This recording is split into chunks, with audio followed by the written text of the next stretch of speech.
Aren't you a little short for a stormtrooper?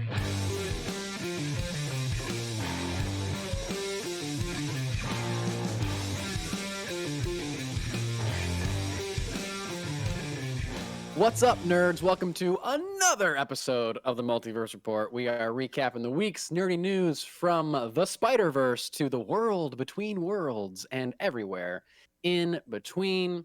My name is Mike Gibson. With me, as always, is Steve Haller. What's up, Steve?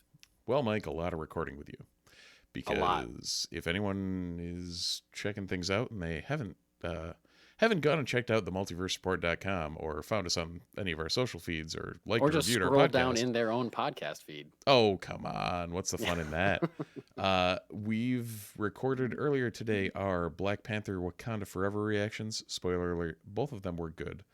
And also Andor's episode 10 reaction, which, spoiler alert, also really good. So Also very good. Go watch those things if you haven't, and then go yell at us when we're talking to you.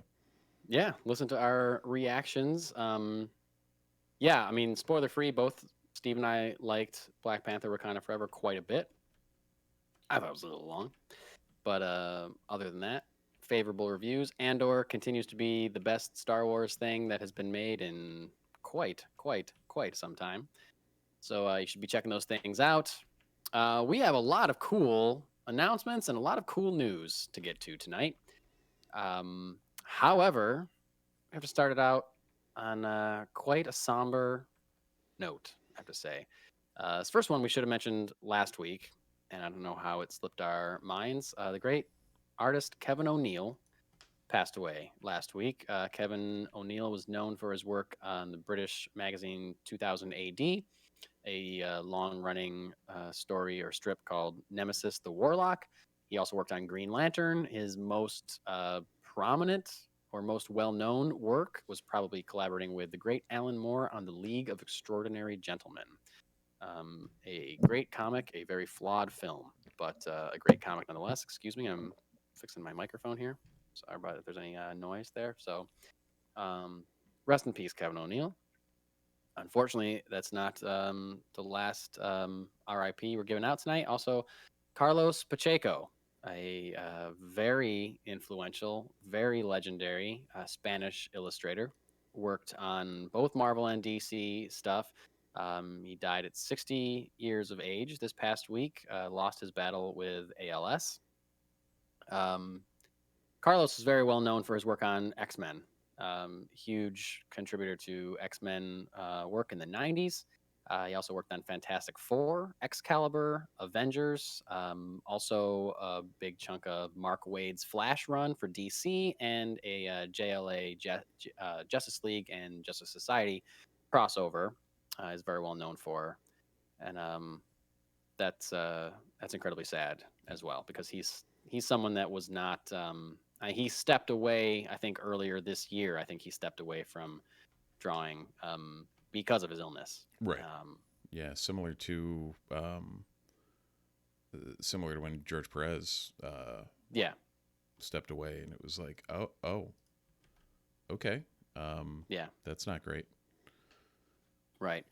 I know, and I mean, ALS is a tough disease, but you from Carlos, I mean, you get he's only 60. You get the idea that if he was able to feel better in some way, then he would have returned to it.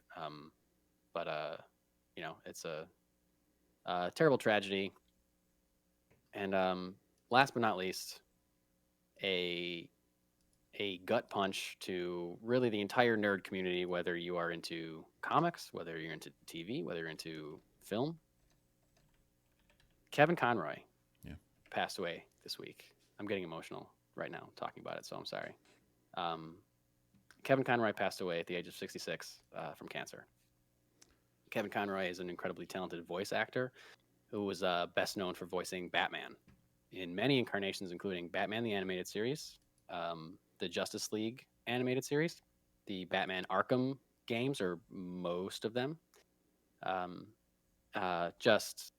DC animated films, DC other, Justice League action, other DC cartoons. He also got to play Bruce Wayne in an episode of Batwoman during the CW's Crisis on Infinite Earths crossover. I didn't know And that. That's Yep, great. you got to play him in live action. It was great. And obviously, he was in his 60s when he got to do that. But it was a cool reference. There's a great DC book called Kingdom Come. It takes place in the future. It's very Alan Moore-esque, where there's like a new crop of superheroes, and Superman has to come back out of retirement to like make sure that take care of them or whatever. And the way that they justify Bruce Wayne still being around, he's a very old guy, and he has this like mechanical exoskeleton that allows him to like walk and move quicker. And they used that. Kevin Conroy was using a mechanical exoskeleton, and they did this really cool thing where when they introduced him in the show, you heard his voice first. So like he was like around a corner, and the character like turned, and you heard Batman, and Kevin Conroy walked around the corner. It was this really great reveal. And that's for many people, especially, anyone our age, like Kevin Conroy was Batman. Not just the voice of Batman, but like you think of Batman, it's that like Batman the Animated Series or the Arkham games or anything that he was seminal in. Yeah, I mean, he's a lot of people's favorite Batman, and he would be. I mean, he's probably mine. He's probably my favorite. If I had to pick just one for the rest of my life, I might just pick Kevin Conroy's Batman, because I mean, Batman the Animated Series is a absolute definitive work when it comes to to me, Batman the Animated Series is the definitive adaptation of Batman in any other medium other than comic books. It is the best. It is most truthful to the character, and it redefined the character for me when I was a kid. And part of that definition came from Kevin Conroy's voice. And for me now, when I'm reading Batman comics, which is often, I hear the dialogue that is spoken by Batman or Bruce Wayne. I hear it in my head as Kevin Conroy's voice. Yeah, that's similar to the way I hear Joker as Mark Hamill, also from the animated series. And there's a big outpouring of love from the nerd community after it was announced that he passed, from comic book creators to Mark Hamill, who obviously had a very close working relationship with him. They did so much stuff together.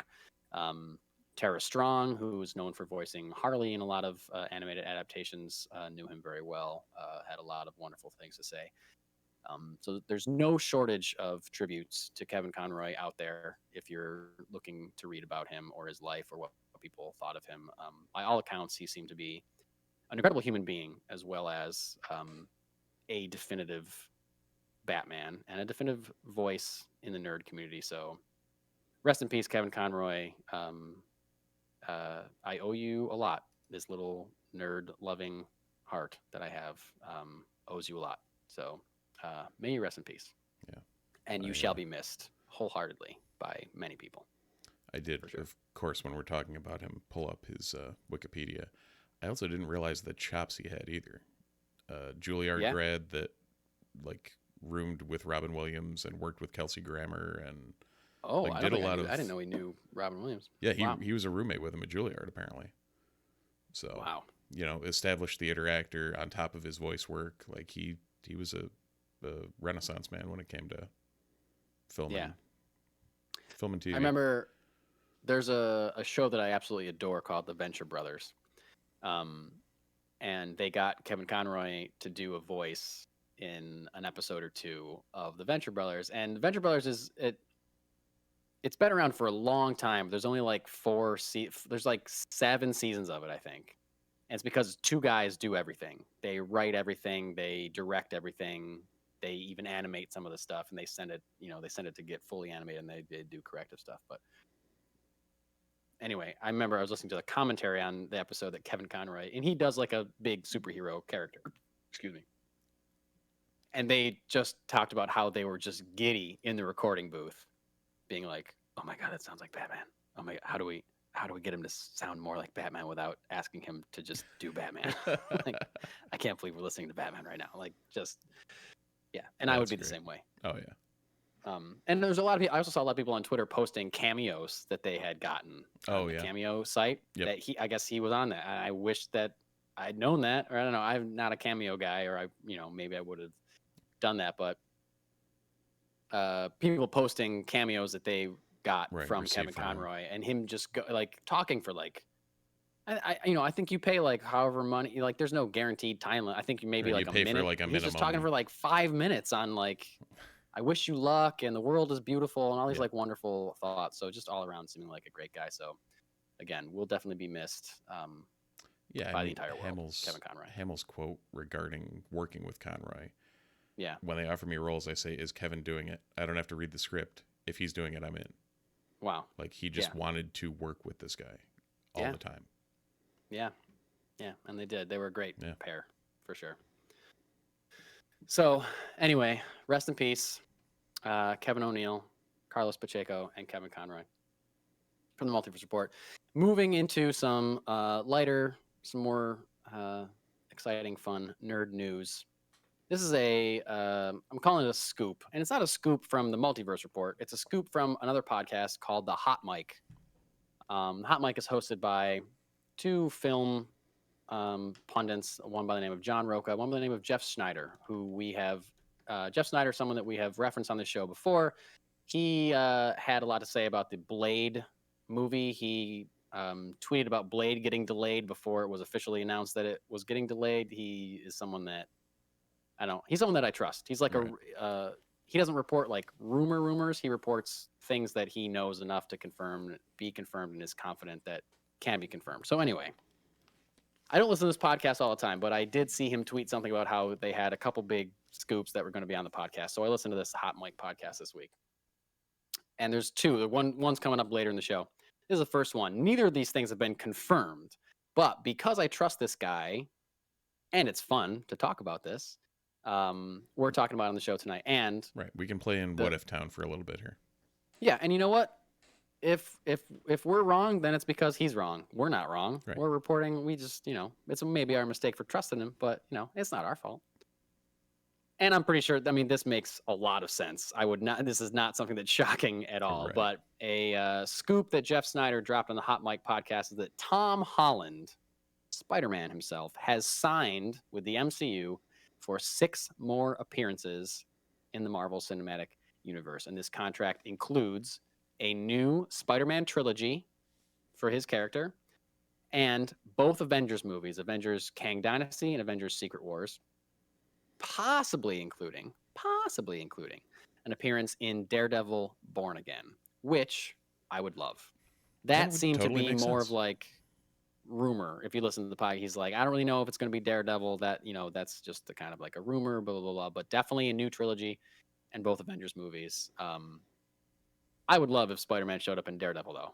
That was great. There's a lot of history between those two characters in the books. They're both in New York City. It'd make a lot of sense. I would love that. Absolutely love if he's shows up in Daredevil. Well, and if we talked, the new trilogy is going to be a little, maybe it's the closer to home trilogy, and he sticks to street level a little bit more instead of going off and, well, I guess if he's going to be in Secret Wars and King Dynasty, but if his solo stuff is still, but those are Avengers movies. right. Those are going to be bigger and crazier, of course. Yeah. So if I mean, he's in the Fantastic Four sometimes. So sure. Spidey gets up and out, but he's still your friendly neighborhood Spider-Man. And if they can bring that back with that movie, tying him into Daredevil kind of makes a whole ton of sense. But you're also right. What's to say that Matt Murdock's not going to show up in the Spider-Man trilogy? Right. Yeah. Absolutely. And then just could pay it off in the Daredevil show by having Tom Holland show up as Spider-Man. Who knows? I don't know if you remember, but shortly after No Way Home came out, Amy Pascal from Sony gave an interview in which she said that we're going to do a whole new trilogy with Tom Holland. Yeah. So, and that was not confirmed at the time. And I was just like, what? Who's saying this besides you? Nobody. I mean, now if one other somebody's going to say it, she's probably the one of the people to say it. For sure. Yeah, for sure. And she might have had some insider knowledge or just knew that they were that was the plan, but no one had signed yet. Nothing. Now it's being reported, at least by this one source, that he has signed for more appearances. which is great because, a few years ago we thought we had lost him in the MCU due to contract negotiations, and knowing that he's sticking around for a lot longer makes me feel a lot better because I really like him as Spider-Man. I don't love the movies. I don't love all the Spider-Man movies as much as everybody else does, but I love the first one, and I love him as the character. So always glad to get more Tom Holland. Assumingly that's going to keep him out of the Sony universe, though, for longer. Probably. Right? Like, probably. There's no plans to actually use there's no plans for them to actually use Spider-Man in their Spider-Man movies, right? That would be stupid. No, why would you do that? I mean, who would make a movie about Spider-Man characters and use Spider-Man? That's just so dumb. Mm-hmm. The only thing that worries me about that is the possibility that they lose some patience and end up trying to like grab Miles or Sony? Yeah, and screw that up because I don't think anybody wants to see that. I don't think anyone wants to see it, but I don't know. I've said it before. It would make sense if they had a Spider-Man in their Sonyverse. Yeah. You want to use Miles? No one else is using him right now. Use Peter B. Parker. It'd be hilarious. Yeah. Speaking of Miles, and speaking of Peter B. Parker, the next story is also Spider-Man related. The official voice cast for Across the Spider-Verse has been announced / confirmed. I say announced / confirmed because some of these people, I think we knew that they had been cast, but maybe we weren't sure who they were cast as. We knew they were going to be a voice. Some people we knew were coming back. Some people we weren't sure. Mm-hmm. At least one of these names is brand new. And the brand new one is Daniel Kaluuya. You know him from Get Out. You know him from Nope. You know him from winning an Oscar for Judas and the Black Messiah. Incredible actor. Will be playing Hobie Brown. Did you really did you not mention Black Panther? Oh, okay. Well, yeah, he's a side character. Just because we're in the, he's got it's a nerd smallest podcast. role in that whole movie, and it's far from his best work. The other ones you mentioned are his best work, but we're on a nerd podcast, man. Okay, geez, sorry. He's also in Black Panther. He's gonna play Spider-Punk in Across the Spider-Verse. So I think we knew Spider-Punk was gonna be this movie just from like a couple marketing things or some merchandising things. I think we've seen the Spider-Man with the little spiky mohawk going up the mask and like a ripped jean jacket. Very excited about this. I think he's great. I'm excited that Spider-Punk is definitely going to be in it. Can't wait to see what that's like. Issa Rae, which I think she was announced that she was going to be in it. I can't remember if they announced that she was going to be Jessica Drew Spider-Woman, but now they are officially confirming that she's going to be Jessica Drew Spider-Woman. Jorma Taccone is going to be Vulture. I don't think we knew that Vulture was going to be in this movie. But that's a character that we did not see in the first Spider-Verse movie. Right. And we saw a bunch of villains, so that's cool. Confirming that Oscar Isaac is returning as Miguel O'Hara for Spider-Man 2099. Also returning is Shamik Moore, Haley Seinfeld, Brian Tyree Henry, Luna Lauren Velez. They're all returning, and Across the Spider-Verse is coming out June 2nd, 2023. We're getting there, man. This summer. Crazy to think that's, weren't we just talking about them delaying this? Yeah, I know. Now it's right around the corner before we know it. Yeah, it's going to be like right here. Man, what isn't like Blue Beetle and The Flash are also coming out this summer or something like that? Like, awesome. I mean, if I had to bet money on it, I'd say The Flash is probably going to get delayed again. You think so? Just with past being precedent. Like, yeah. But no, you know what? I think they're on the line of they have to hold that date at this point. Yeah. But I'm gonna go out on a limb and say The Flash is not gonna get delayed again, which is insane. Yeah. If you think about the history of this movie that we're talking about. Yeah, all this movie does is get delayed. Yeah, that's what it's known for, getting delayed and being problematic. Right. Yeah, at this point, it's like, get the thing out. We'll figure out what we do after it, but we got to get this thing out and get it off the books. Yeah, at this point, David Zaslav just like, put it out. Now it's James Gunn's problem. It's not my problem anymore. It's James Gunn's problem. And we'll be hearing about James Gunn a little bit later. We got some cool DC rumor hype stuff coming up. Anyway. Oh, I didn't realize Jorma actually voiced Green Goblin in the first film. Oh, no way, really? Yeah. I mean, I guess it was the bigger goblin with the over, like, I guess, over affected monster goblin. Yeah. Well, that's cool. Maybe he gets an actual, more of a speaking role in this movie. Oh, and they Uh, did. s- It has been confirmed that Takuya Urashima, the Japanese Spider-Man, yeah. will appear in the movie, Oh, great. or a reference Amazing. to him at least. Oh, cool. Oh, okay. I know what you're saying. For a sec, I thought you meant Penny Parker for a second. From the Oh first one. no, yeah, no, Yeah. the shootout, like the Spider-Man Yeah, live I know action what you mean. series from Japan that was a thing. Yeah, I know exactly what you mean. It's wild. Oh yeah. Look it up, people. If you don't know what we're talking about, look it up. It's great. Incredible. So that's all the Marvel news we got, but we got now some Star Wars stuff to dive into. And I gotta say, they announced the cancellation of a Star Wars project that I did not remember hearing about. And I think it's because they maybe announced it before we started doing this podcast. Might have been. And I just missed it because apparently, shortly after Rise of Skywalker came out, they announced that filmmaker J.D. Dillard was developing a Star Wars movie, and it came out this week that Dillard is no longer involved, or that movie's not moving forward anymore. But as he says to the outlet The Wrap, says it's not happening, but it wasn't for lack of trying. Side note, apparently he's also no longer involved in the new Rocketeer movie, which I do remember that you and I talked Oh, about on yeah, this we did. podcast, which is a bummer. And I guess that's something. I guess he's got a movie coming out right now that is about like old timey aviation, and he was burnt out on old timey aviation and didn't want to do a Rocketeer movie, which is more like Okay. retro jetpack flying stuff. Hey, at Like, least that's okay, a that's fine. viable option. Like, okay, yeah, Yeah. I get that rationale. Yeah. But also, side note to that side note, apparently he was one time loosely connected to the J.J. Abrams Ta-Nehisi Coates Superman movie, but is not anymore. So he just dropped. He had all this nerd money at his fingertips, and it's none of it's gonna happen. Yeah. I guess, which is a bummer. And he is one in a long line of directors hired by Lucasfilm to make a Star Wars movie that did not end up making that Star Wars movie. I So crazy. believe that I did. What's that? I linked to a tweet in the rundown here. So there's a list. Someone compiled a list of directors that were hired to make a Star Wars movie and did, and that list is 2 people long: J.J. Abrams and Rian Johnson.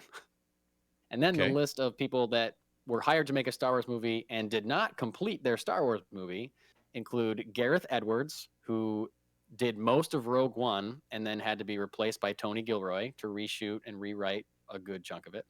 Josh Trank, who apparently was going to originally do the Boba Fett movie, but they didn't move forward with that. Phil Lord and Chris Miller, that shot almost all of Solo and then got fired, replaced by Ron Howard. Colin Trevorrow, that was going to do Episode 9, fired, replaced by J.J. Abrams. James Mangold apparently was going to do Boba Fett. I didn't realize that at all. I guess he was in talks for that. Then that didn't happen. Benioff and Weiss of Game of Thrones were going to do a rumored to be a Knights of the Old Republic movie. That got canceled. Patty Jenkins, Rogue Squadron, has been indefinitely postponed, and now J.D. Dillard. So quite the list of directors that have not gotten to make a Star Wars movie. But to counteract that, I think these were both released in the same day. I think it was. Lucasfilm I knows. think Yeah. get the negative and the positive out there. Yeah, they know how it looks at this point. They know how it looks. So they also, on the same day that they announced that J.D. Dillard would not be moving forward with his Star Wars movie, they announced that Sean Levy, is it Levy or Levy? Sean Levy, I think maybe. I think Levy. I don't know. We talked about him like 2 months ago. Yeah. I don't even remember how to say his name. Sean Levy is going to direct a Star Wars movie after doing Deadpool 3. We talked about him when he was announced as being the director of Deadpool 3. And now he apparently, there's zero information about what it is, obviously. But when he's done with Deadpool 3, done with his commitments to that, he's going to start developing a Star Wars film. So now, if we're talking about projects or directors that have Star Wars projects in development, we're talking about Sean Levy, we're talking about Taika Waititi, Charmin Obaid Chinoy, who's directing the Damon movie, Lindelof co-written one with Justin Brett Gibson and Patty Jenkins, because that's not officially canceled. Rogue Squadron, it's just delayed. And then whatever the one that Kevin Feige is supposed to be producing, I don't think it's not a director to that, but there's a writer. Isn't this the writer that's writing one of the Avengers movies? I don't remember which one. Yeah. So there's like some stuff. There's some wheels turning here for sure. Oh yeah. But you got to wonder, like how long have we heard about Taika Waititi's Star Wars movie happening? And pretty much since like Love and Thunder wrapped, and I think that dropped. And no, we've heard he's doing Star Wars for way longer than that. Oh way yeah, longer no, than I thought Love you were and talking Thunder. about like the bringing it back of like we heard a lot more of it after that. Yeah, no, I just mean like it's been When a it was long actually time since they announced, announced that he's doing a Star Wars movie, and we Yeah. haven't heard any detail about it. And now they're announcing like, hey, this guy's doing a Star Wars movie too. It's like, okay, well, how much longer is it before we hear that Taika's movie's not moving forward? Like what's happening there? I don't know. It was announced something- in sorry, go ahead. in May 2020 apparently. It's dated. Yep. Well, it was May the 4th. It was a May the 4th Oh, that's when announcement. they announced it. Okay, I Yep. see what you're saying. So it's So at it's been least over- been since then. It's been over 2 years. Yep. Since they announced it, we haven't heard word one from Taika about Taika Waititi's Star Wars movie. Yep. I feel like knowing that, like I just read all that list of those names, and I feel like I'm starting to doubt that it's going to happen. I would love it, like Taika Waititi Star Wars. That sounds incredible, but like I'm starting to be like, ugh. I almost I don't wonder know, if we another don't- Star Wars movie's ever going to get made. I know at this point, yes, for sure. Meanwhile, whatever they're doing in the TV set is working perfectly right now. Working perfectly, because again, Andor is incredible. And I think I mentioned this a couple of weeks ago, but the part of the reason that I like doing a weekly podcast with you and not just like, daily or whenever they announce something, we run to our microphones and talk about it. Yeah. Because like they sometimes will announce a thing on Monday, and then by Thursday, we know a whole lot more about it, and then we Mhm. can talk about everything come Sunday. So that's something that happened this week. Studio Ghibli, who you may or may not be familiar with. Studio Ghibli is a very well-known Japanese animation studio, known for highly praised films like Howl's Moving Castle and Spirited Away, like Oscar-nominated, Oscar-winning animated films. They started teasing a collaboration with LucasFilm earlier in the week. And then like a day later, they announced what it was, which was a new short called Zen, Grogu and the Dust Bunnies. It was released Friday on Disney Plus. They teased it early in the week and then said what it was, and then it came out that same week. So that was pretty cool. It was released on the 3rd anniversary of Grogu's debut in episode 1 of The Mandalorian. It was scored by Ludwig Göransson, Oscar-winning composer for Black Panther and The Mandalorian and Boba Fett. And it's a 3-minute short. Steve, I watched it before I came down to record with you. I didn't. I've seen it. It's 3 minutes long. Pretty cool. Nice. But it's very Studio Ghibli. Yeah. It's very it's called Zen: Grogu and the Dust Bunnies. It's very much a Zen thing. There's no Nice. dialogue. You're just like kind of watching a little cute interaction between Grogu and some dust bunnies. I'll see what That's the it. 5-year-old thinks in the morning. Yeah. Yep. 2.5 minutes later, it's over and you're watching credits. It's like short. Hey, there you go. But it's cool. And I think this is I know. I think this is really smart for Lucasfilm to do this kind of stuff. Like, we saw them partner with a lot of anime studios for Star Wars Visions last year, and then we know they're doing a second round of Star Wars Visions. So I don't know. I think this is a super smart for them to be kind of like diversifying when it Yeah. comes to animation and trying new stuff, especially with studios that are popular like Studio Ghibli and things like that. So that's cool. In other Star Wars news, last bit of Star Wars news. The official cast of Star Wars The Acolyte has been announced. Some of these names we've known, some of these names have been rumored. Now everything's being definitely confirmed. We've known for sure for a long time that Amanda Stenberg from the Hunger Games, from The Hate You Give, they are going to be leading the show, Yep. The Acolyte. Also, Lee Jung-jae from Squid Game officially cast. Manny Jacinto from The Good Place. Daphne Keene. X-23 herself. X-23 Wolverine herself. Logan.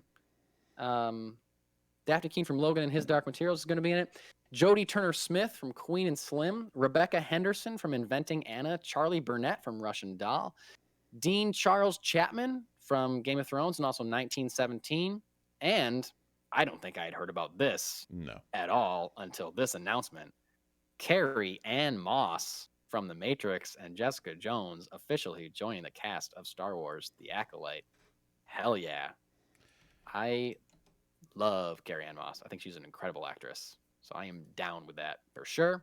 They also finally released an official synopsis of the show that goes like this. The Acolyte is a mystery thriller that will take viewers into a galaxy of shadowy secrets and emerging dark side powers in the final days of the High Republic era.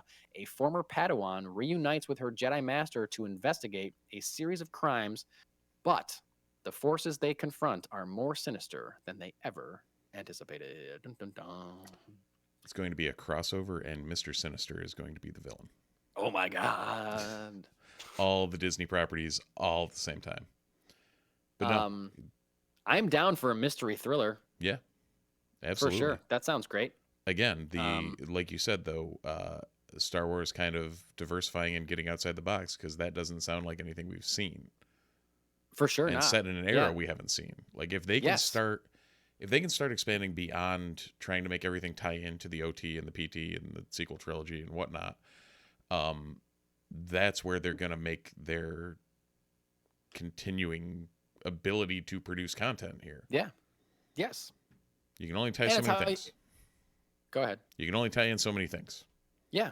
And it's also how you beat the Marvel problem where, like, okay, I want to get into Marvel. Where do I start? Oh, I have to watch 30 movies.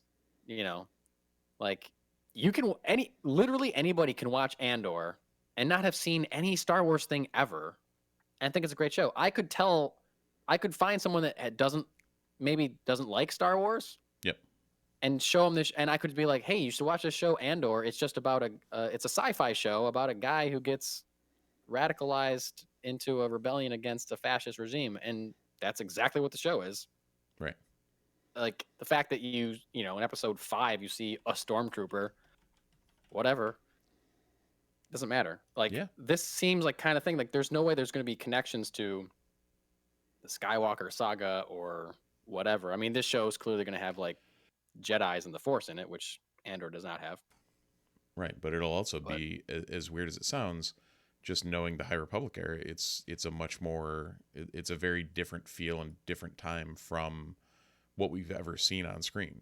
Anything that we've seen, yeah. So I'm curious how they're going to pull it off, because they've done a very good job with the books and comics so far. So if they can nail the live screen adaptation, maybe that'll cement some new nerd cred out there for this era. Yeah, for sure. This is definitely a great cast. I mean, it doesn't say who anybody is playing, and I think because we were making guesses based on rumors and stuff that the Acolyte was gonna follow. We thought for a second it was gonna follow like a young Sith or something, or like the emergence of the Sith. So this whole time I've been thinking like Amanda Lestenberg is gonna be playing a young Sith, and now it seems like maybe she's playing a former Padawan reuniting with her Jedi Master. Right. Recently knighted, out doing stuff, and has to go back with her old master to solve this problem. So now it's like reshaping what I'm expecting from this show. And, my previous expectations were based on, nothing. Right. Nothing outside of me saying, hey, the High Republic's fun. Yeah. And we think it's going to be Sith related. Right. So, the one nice thing with that era too is even known characters, there's like, it's pretty much Yoda.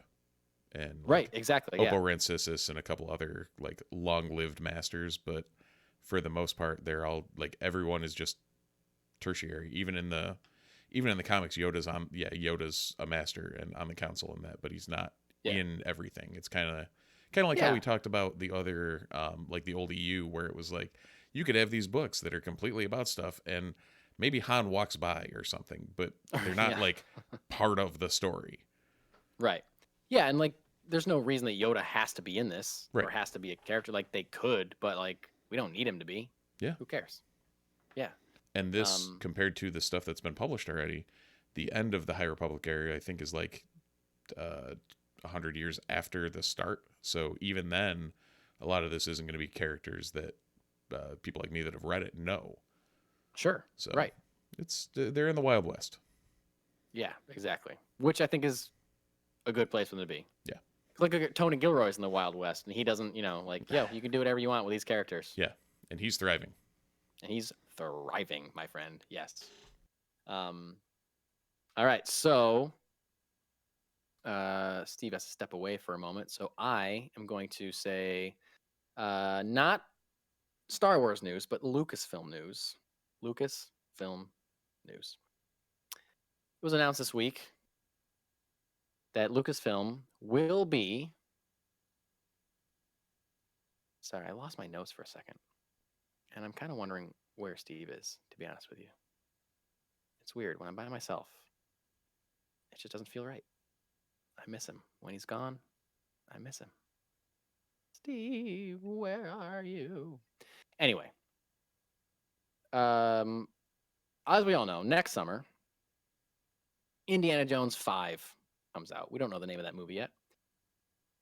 But that's going to be the final movie starring Indiana Jones, or starring Harrison Ford as Indiana Jones. And I think as long as Harrison Ford is still alive, we will not see anybody else playing Indiana Jones. So that'll be the end of that. However, it's not going to be the end of the Indiana Jones franchise. And you might be saying, well, that doesn't make sense, Mike. Welcome back, Steve, by the way. Hi, I'm back. I vamped for a while and whined about how much I missed you while you were gone. Well, it's appreciated. Yeah. So yeah, you could be saying like, Mike, what do you just said that Harrison Ford isn't going to play Indiana Jones anymore, and no one else is going to. He doesn't want anyone to recast Indiana Jones while he's still alive. So like, what do you mean it's not the end of the franchise? Well, Disney Plus is in development on an Indiana Jones series, and that was the announcement. There was really nothing else other than that. Indiana Jones series. No one knows what it's going to be. We know that in the early 90s, there was a Young Indiana Jones Chronicles series, so it wouldn't be the first time that there was a series about Indiana Jones. Starring River Phoenix. Starring River Phoenix. Wait, well, in the show? He was in the movie. Yeah. Who the hell was somebody? Oh, God, who was the young Indy? It was somebody that did something else later. What a great description of a career. Sean Patrick Flannery. Yeah, who is he? That's a name that I've heard of. Did he do anything else ever? Do I know it just because he was young? He was in Boondock Saints. Oh, yes, that's exactly what I know him from. Yep. Saw. He was Bobby in Saw, the final chapter. Oh, Bobby, of course. Yeah, Final chapter, my favorite Saw movie. What? Weirdly, here's a weird one. He's also known for his role as Sam Gibson on the CBS soap opera The Young and the Restless. Wow, my son is being characterized on a soap opera? Yeah, by Sean Patrick Played Flannery. by Sean Patrick Flannery? So, yeah. Interesting. Well, ladies and gentlemen, theys and gays, we got another, I teased it earlier, another drop of information from Jeff Snyder on the Hot Mic podcast. He and his sources have shed some light on what an Indiana Jones series for Disney Plus is going to be. Steve, I was talking to you and another mutual friend saying my initial hope was that they were going to get the actor whose name is escaping me that played Short Round to come back, and it would be him because he's come back into acting. He's been in a couple movies. He's in an incredible movie called Everything Everywhere All at Once. He's been doing some other stuff. Yeah. So my first thought was like, oh, it's going to be about Short Round. Amazing. Great idea. Great idea. Would be, Grown up Short Round. And that was right after the Ke Quan and Harrison Ford picture come up too, right? Yeah, it's all fresh in our minds from D23. So, but no, according to Jeff Snyder, that's not what this is going to be. Scoop from the Hot Mic podcast is that this series is going to be a prequel to Raiders of the Lost Ark. And the protagonist of this series is It's going to be everybody's favorite Indiana Jones character, Abner Ravenwood. Oh, okay. Steve, do you, off the top of your head, do you remember who Abner Ravenwood is from Raiders of the Lost Ark? He's not actually in it. They I just would say his name. assume a relation to Marion Ravenwood. It's Marion Ravenwood's father Mm. and mentor to Indiana Jones. As you remember from Raiders of the Lost Ark, Indy's looking for a certain gold piece in order to find where the Ark is buried. Mhm. He knows that Abner used to have it, so he goes to find Marion to go to find Abner.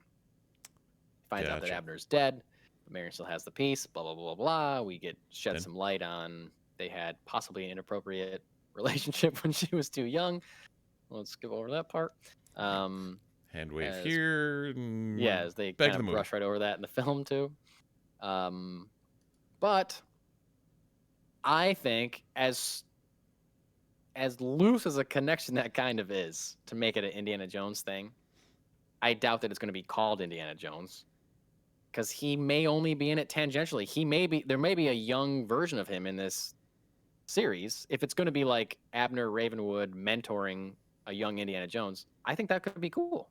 I think that could be Yeah. a cool way to extend the franchise in some way without having to recast Indiana Jones, without having to get Harrison Ford to be old Indiana Jones again.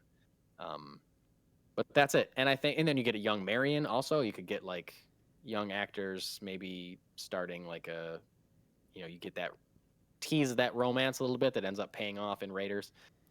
Yeah, but then you end up into the if you dive too deep into the quote unquote young Indiana Jones stuff and Yeah. all that, That's true. you get into the you've got to set everything up for Raiders versus like we just talked about with the High Republic, where if Star Wars is going off script, why doesn't Indy? Like, why Yeah, is that's a good point. maybe this is Abner? In all honesty, make it Abner and Marion. Well, not even Abner and Marion, but yeah, I guess because that would Father-daughter thing. That'd be cool. either that And or maybe- him maybe like way Indy's, back like- when, even farther back. Sure. Yeah. I mean, that's true because you can still make references to things that we know from the franchise, Right. but the fact that this is a different character gives you a lot more freedom.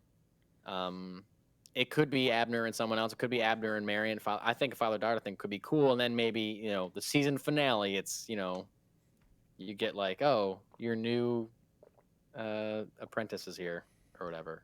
Right. And it's 80-year-old Indiana Jones, but just dressed like a child. Right. Yeah, they don't de-age him at all. It's just him with some hair He's got a dye little, he's got a little beanie on his head, like Yeah. with a propeller beanie, sucking a lollipop. yeah, he looks like what's his face from Animal House. Yeah. Oh, actually, Karen Allen connection. There you go. There you go. Yeah. We brought it full circle. Full circle. Anyway, some cool Indiana Jones hype. We'll see. I'm sure there'll be more information about that coming out soon. Diving into some DC stuff. Now, there's a couple quotes we're gonna read. There's a couple unconfirmed things. Like there's a lot of talk. There was a lot of stuff said this week. Not a lot of it is confirmed. Some of it is hearsay. Some of it is straight rumor. But a lot of it is exciting. So we're just gonna kind of run through this real quick. James Gunn, Peter Safran, and David Zaslav gave a virtual town hall this week to Warner Brothers staff and investors, and things like that, kind of talking about their future for the DC universe. A couple cool quotes from that. Peter Safran said, "This was such a unique opportunity to tell one great overarching story, one beautiful big story across film, television, gaming, live action, and animation." So whatever they're doing, that tells me that they have a story that they want to tell, and they're going to start weaving it into everything that we're seeing. And they mentioned gaming too, which I think is cool. That's Star Wars level kind of stuff. So they are mapping some stuff out, which I think is really cool. And they're webbing it. They're marveling it. Well, and that's, using. Oh, the way.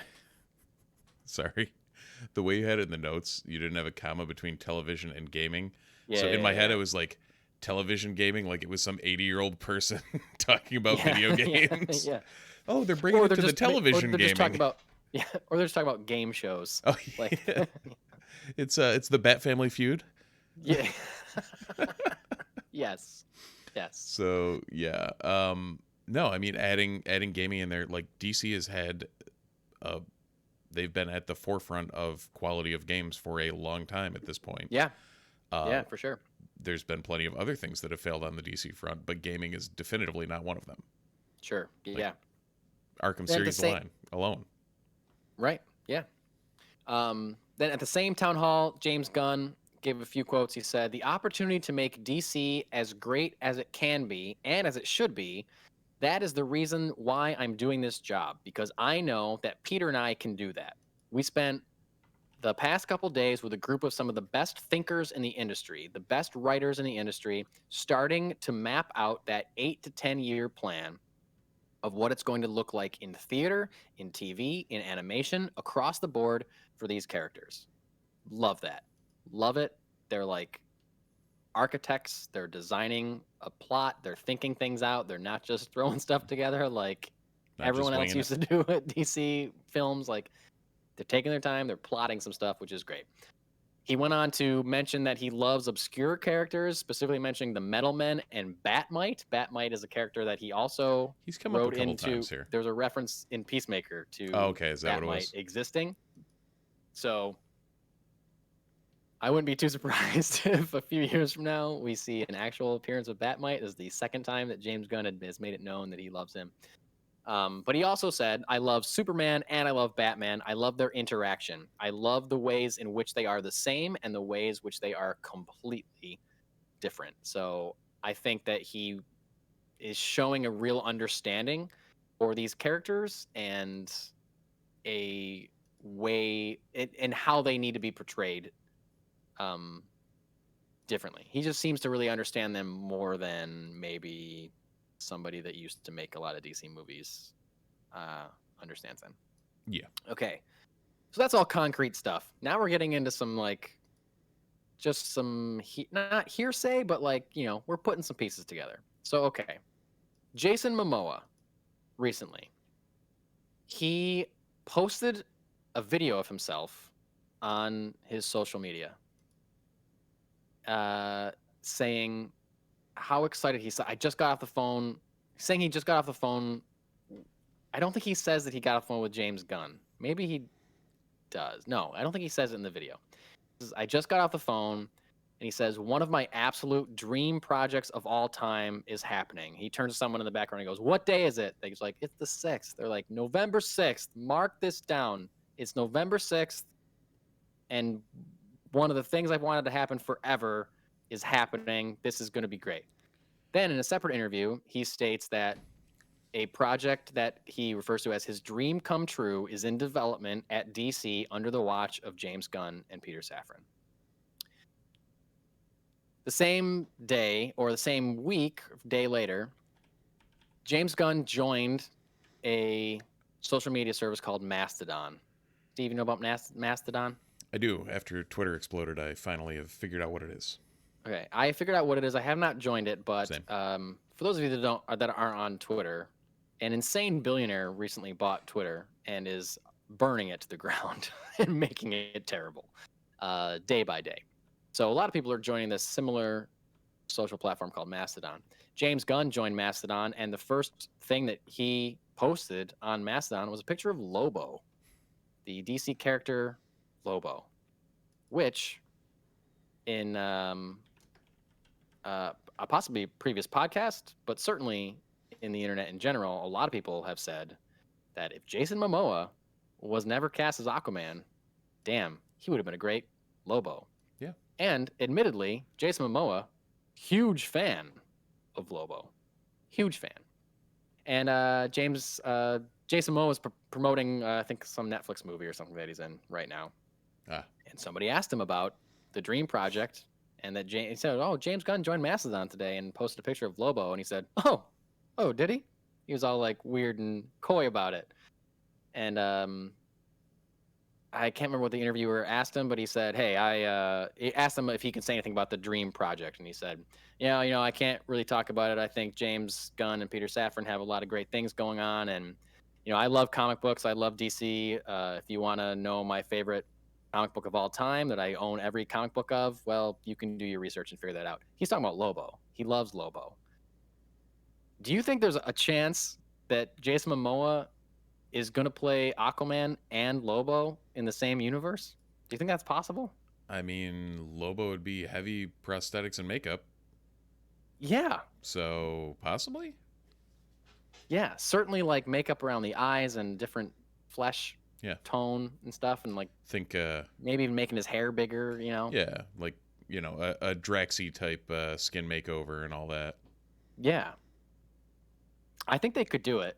And I think it would maybe be a little confusing, but like I don't think Lobo's ever going to get his own movie. He would be like the villain in a Superman movie or in, something like some weird space movie or something. Right.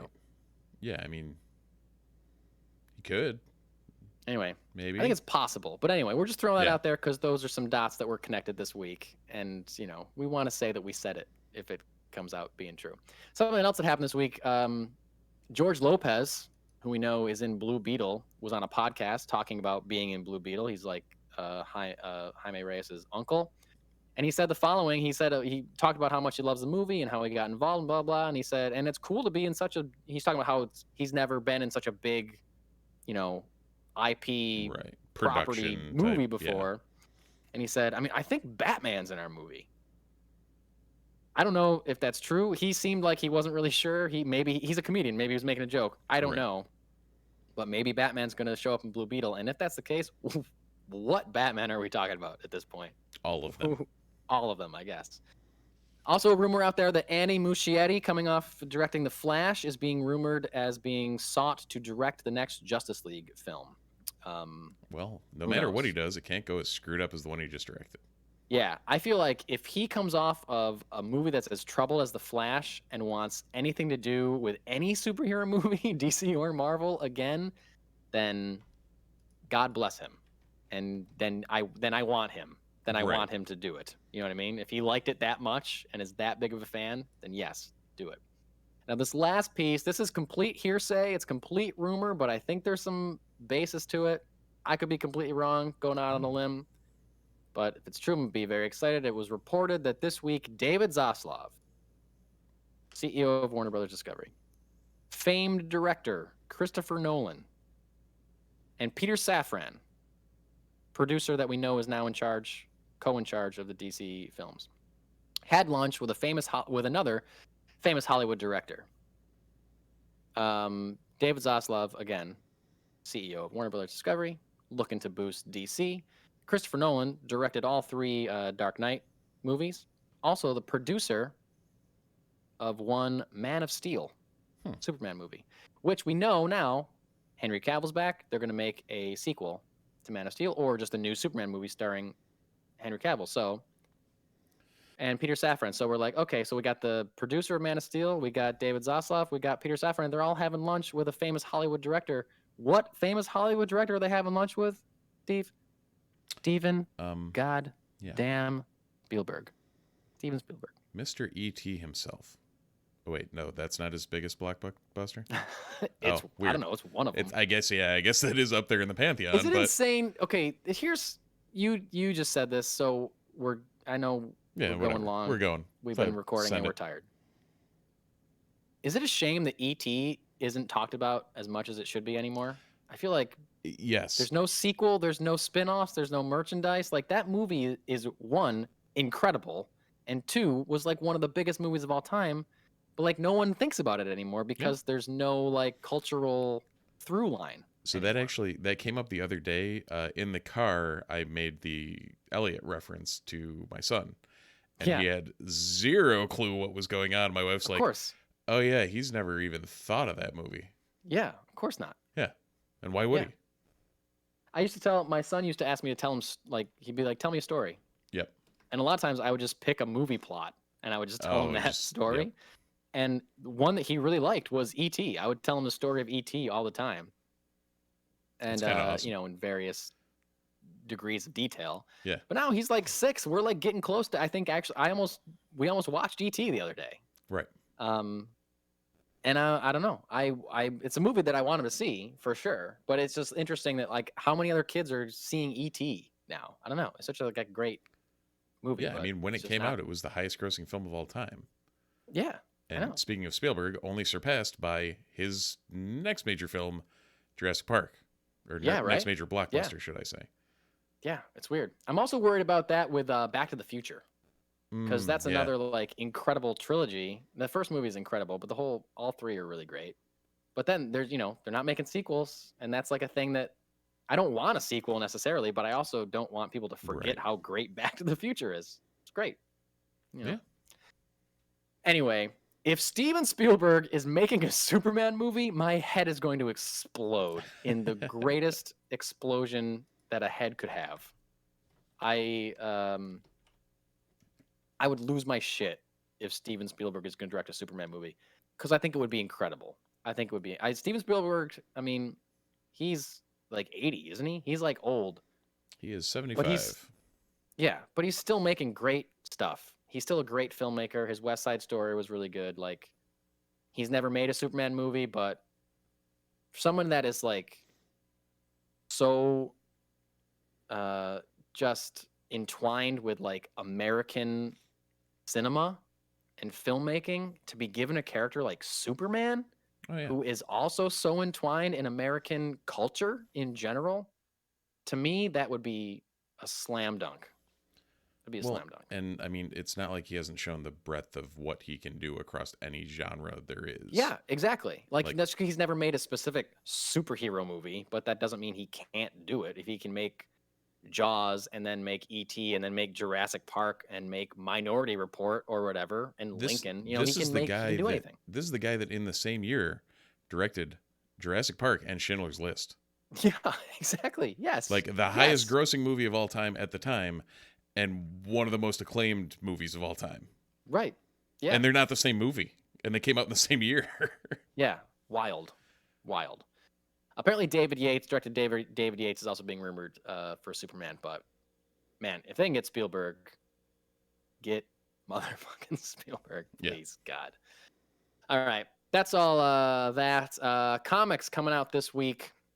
First of all, we got to plug that our friends at Funky Town Comics, their grand opening of the new Funky Town Comics and vinyl is happening this Saturday, the 19th, all day. I don't know what the hours are. I needed to give Jesse and Chris more of my money. They added vinyl to the collection. Yeah. It's going to be the only place that I ever go now.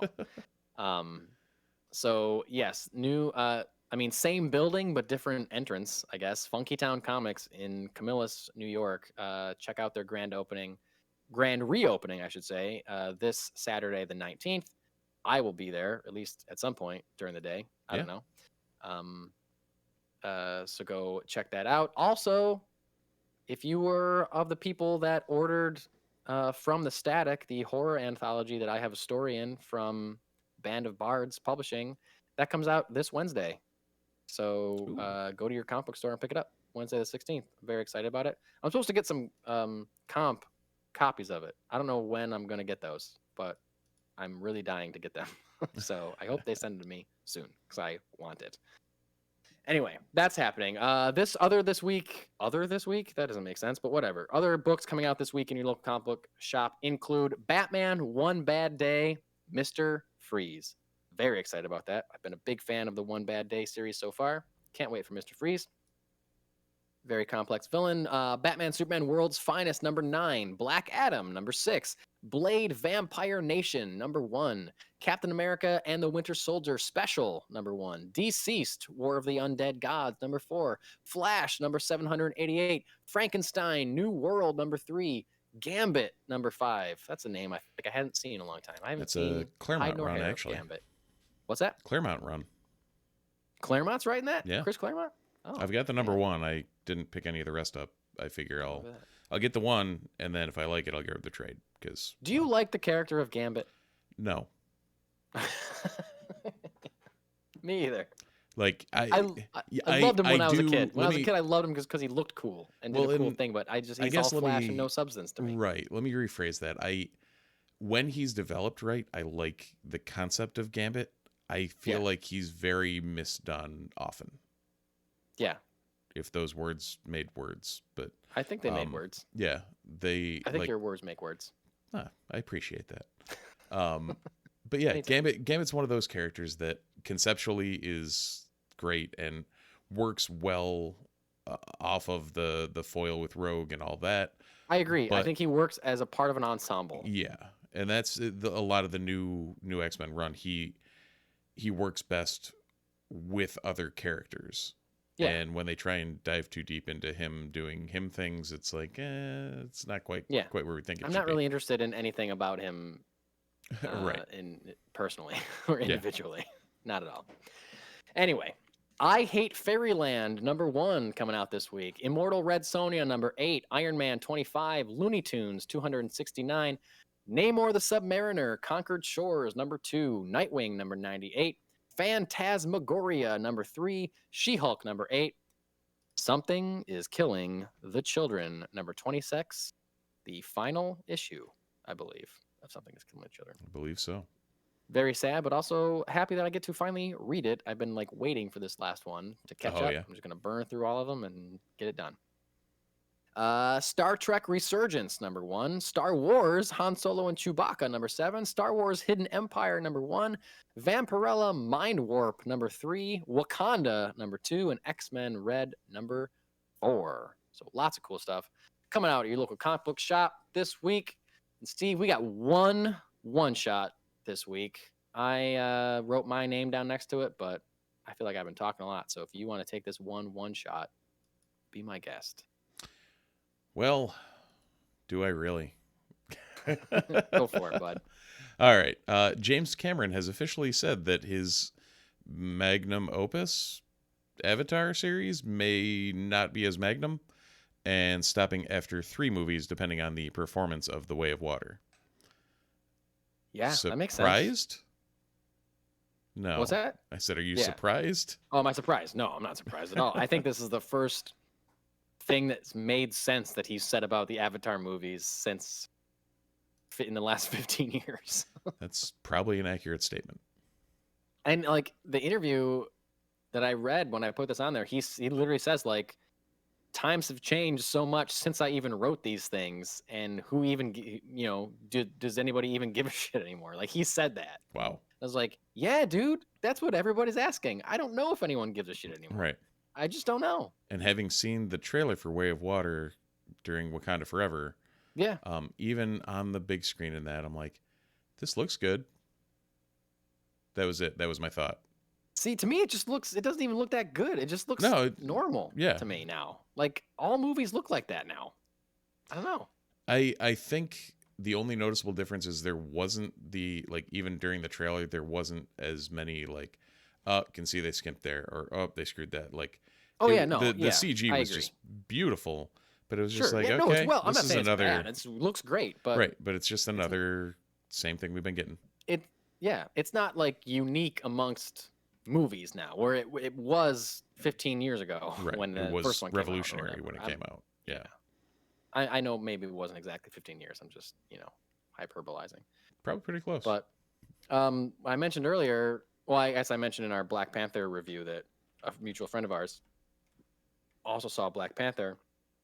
We were talking about the trailers, and he was like, whoa, Avatar 2 looks really, he was like really excited about Avatar 2. He's like, looks really good. And I was like, I don't know, man. I'm just not feeling that. Like, I saw a mediocre movie 15 years ago, and now there's a sequel that's 3 hours long. I'm not going to see that movie. Like, I don't know. Right, I'm glad you're excited about it. Unless the reviews come out gangbusters and are like, you have to go see this movie. I don't know. Yeah, like I need reviewers that I love and trust to be like, I know, but you should go see it because it's great. Like, I need that kind of review. Like, hey, I went into this thinking it was going to be garbage, but I was wrong. It is tremendous. You need to see it. Yep. And then I'll go see it. But that's what it's going to take. Because right now I have no plans to see this in the theater. 0. Concur. So we'll see. And we'll see, because it was supposed to be 5 movies. For 15 years, they've been saying 5 movies. Yeah, But, and here we are. you know, if Down it to- sucks, I down to guess 3 we're just maybe. going to do 3 and call it. Like you said, Which- that's the first thing he said that's made sense in a while. I wouldn't be surprised. I wouldn't be surprised if they call it after 3. But speaking of calling it after 3, how about you and I call it a night after recording 3 episodes of the Multiverse Report? That was like a professional segue or something. It really was. I got real excited in my brain when I thought about it, when I thought how it Ooh, worked. we got this one.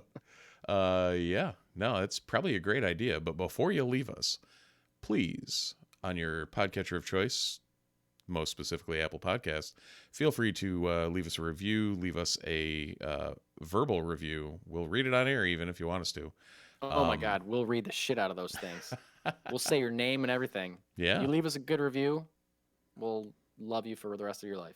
There you go. So yeah, do that. Interact with us on YouTube. Find us on Twitch. The Multiverse Report on all the socials. Multiversereport.com. The multiversereport@gmail.com if you want to go, communicate with us that way. And yeah, that's probably about it. That's all I got. So until next time, thank you for watching, thank you for listening, and we'll see you in the multiverse.